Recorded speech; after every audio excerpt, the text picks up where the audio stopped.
I was asked on one of my videos how I'd go about changing the sump gasket on the Falcon, and I've had this car since 2002 and I've never had to change the sump gasket.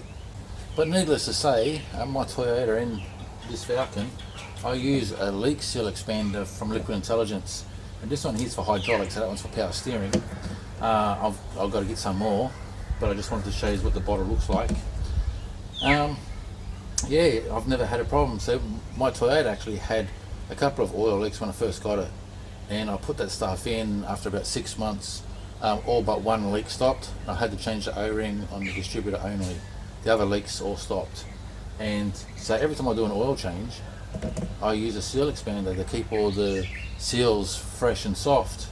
So you might want to try giving that a go before doing a sump gasket, if that's going to revive the gasket and fix up the seal and hopefully stop your leak.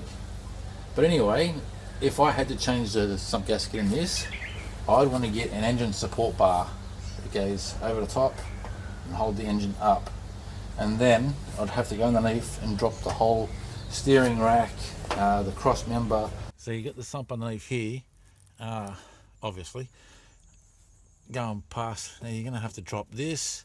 You're going to have to undo the 2 bolts from the sump, because it's holding on the from the bell housing, sorry, it's holding onto the sump there.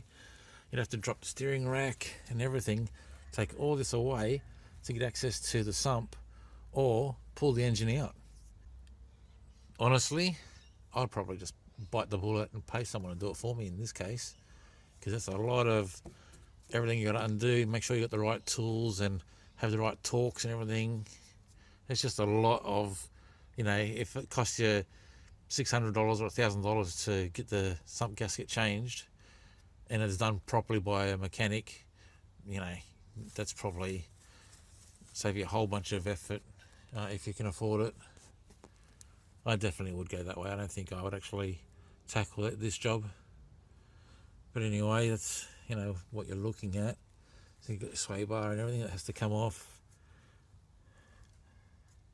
But yeah, if I had no other choice, that's what I'd do. Get the engine support bar across the top, so that's holding the engine up. Drop the whole steering at the front so I can get to the sump and take that out.